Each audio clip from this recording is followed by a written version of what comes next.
కాంగ్రెస్ హయాంలో రైతులకు అరిగోసలు తప్పడం లేదు. మహబూబాబాద్ జిల్లా పాలకుర్తి నియోజకవర్గంలో రైతులు ఆందోళనకు దిగారు. కర్కాల గ్రామం సమీపంలోని బయన్నవాగు ఎండిపోతోంది.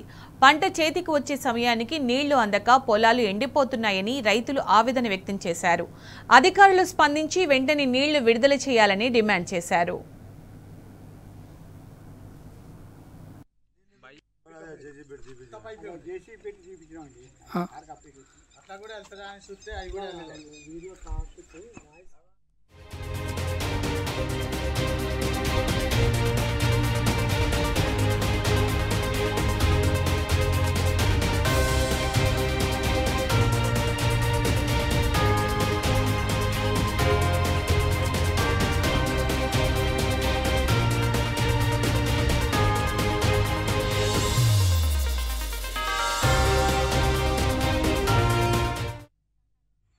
మాకు 2 ఎకరాల పొలం నాటుబెట్టినాము. పొలం ఎండిపోయి నీళ్లు లేక పెట్టుబడి కూడా వెళ్ళనట్టుంది. మేము తలకాయలు పట్టుకొని కూర్చున్నాం. నీళ్ళు వదలాలి మా ఏటికి. భయన్న వాగు మాకు 2 ఎకరాల పొలం నాటుబెట్టినాము. పొలం ఎండిపోయి నీళ్లు లేక పెట్టుబడి కూడా వెళ్ళనట్టుంది. మేము తలకాయలు పట్టుకొని కూర్చున్నాం. నీళ్ళు వదలాలి మా ఏటికి. భయన్న వాగు.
కాంగ్రెస్ హయాంలో రైతులకు అరిగోసలు తప్పడం లేదు. మహబూబాబాద్ జిల్లా పాలకుర్తి నియోజకవర్గంలో రైతులు ఆందోళనకు దిగారు.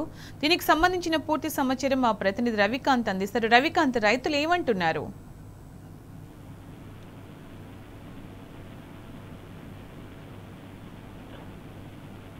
పూర్తిగా రైతాంగం అంతా కూడా యాసంగి సీజన్ సంబంధించిన రైతాంగం పంటలు ఎండిపోవడం పట్ల వాళ్ళంతా ఆవేదన వ్యక్తం చేస్తున్న పరిస్థితి మనకు స్పష్టంగా కనిపిస్తుంది.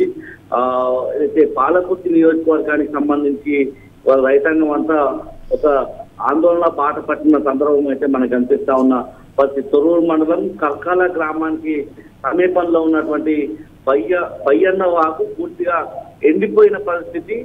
ఏదైతే యాసంగి సీజన్ సంబంధించిన వరి పంట అంతా కూడా కొద్ది రోజుల్లోనే చేతికొచ్చే క్రమంలో ఆ నీళ్లు లేక ఆ రైతాంగం అంతా కూడా తిప్పలు పడుతున్న పరిస్థితి అయితే మనకు కనిపిస్తా ఉంది. పూర్తిగా ఏదైతే పంట పెట్టుబడి రావడం ఏంటో కానీ అదైతే పంట కూడా చేతికొచ్చే పరిస్థితి లేదు. అప్పులు తీసుకొచ్చి ఏదైతే పెట్టుబడి పెట్టి వాళ్ళ పంటలు పండించే క్రమంలో వాటర్ లేక ఎండిపోతున్న పరిస్థితి పట్ల రైతాంగం అంతా కూడా ఆవేదన వ్యక్తం చేస్తున్నారు, ఆగ్రహం వ్యక్తం చేస్తున్నారు. ఇప్పటికే 2-3 సార్లు స్థానిక ఎమ్మెల్యే యశస్వి రెడ్డిని కలిసి కూడా తమ గోడు వెళ్ళబోతున్నాము, అయినప్పటికీ పట్టించుకోవడం లేదన్నటువంటి అంశం అయితే రైతుల ద్వారా మనకు తెలుస్తా ఉంది. ఇప్పటికైనా పాలకుర్తి ఎమ్మెల్యే యశస్వి రెడ్డి పట్టించుకొని స్పందించి వెంటనే నీళ్లు విడుదల చేయాలన్నటువంటి ఒక డిమాండ్ అయితే మనకు ప్రధానంగా వినిపిస్తా ఉంది. ఏదైతే బయ్యన్న వాగుకు సంబంధించి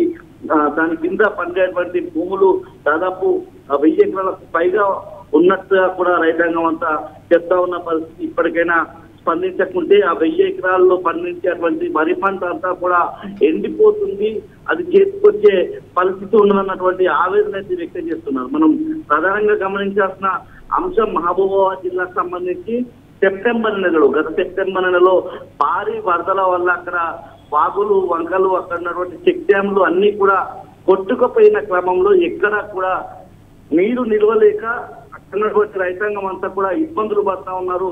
ఎస్ఆర్ఎస్పీ కాలువల ద్వారా నీళ్ళు వచ్చే పరిస్థితి కూడా లేక ఇబ్బందులు పడుతున్న పరిస్థితి మనం స్పష్టంగా చూస్తా ఉన్నాము. ఇవాళ ఏదైతే ఎస్ఆర్ఎస్పీ కాలువలు కావచ్చు మరమ్మతులు చేయక కాంగ్రెస్ ప్రభుత్వం పూర్తిగా విఫలమైందని మనం అర్థం చేసుకోవాల్సి ఉంటుంది. ముఖ్యంగా ఏదైతే తొర్రూరు మండలానికి సంబంధించి కర్కాల గ్రామ సమీపంలో ఉన్న బయ్యన్న వాగు కూడా వెంటనే నీళ్లు విడుదల చేస్తే ఏదైతే 1000 ఎకరాలలో పండిస్తున్నటువంటి వరి పంట నిలుస్తుంది, అది బతుకుతుంది, లేకపోతే ఆ పంట అంతా కూడా ఎండిపోయే పరిస్థితికి వచ్చింది. కొద్ది రోజుల్లోనే చేతికొచ్చే దశలో ఇలా ఆ పంట అంతా ఎండిపోవడం పట్ల అప్పులు తీసుకొచ్చి పెట్టుబడి పెట్టడం పట్ల రైతాంగం అంతా ఆవేదన వ్యక్తం చేస్తున్నారు. ఇప్పటికైనా ఎమ్మెల్యే యశస్వి రెడ్డి పట్టించుకొని ఆ బయ్యన్న వాగు నీళ్లు విడుదల చేయాలన్నటువంటి డిమాండ్ రైతాంగం ద్వారా వ్యక్తమవుతుంది. Sunita. Right Ravikanth, thank you.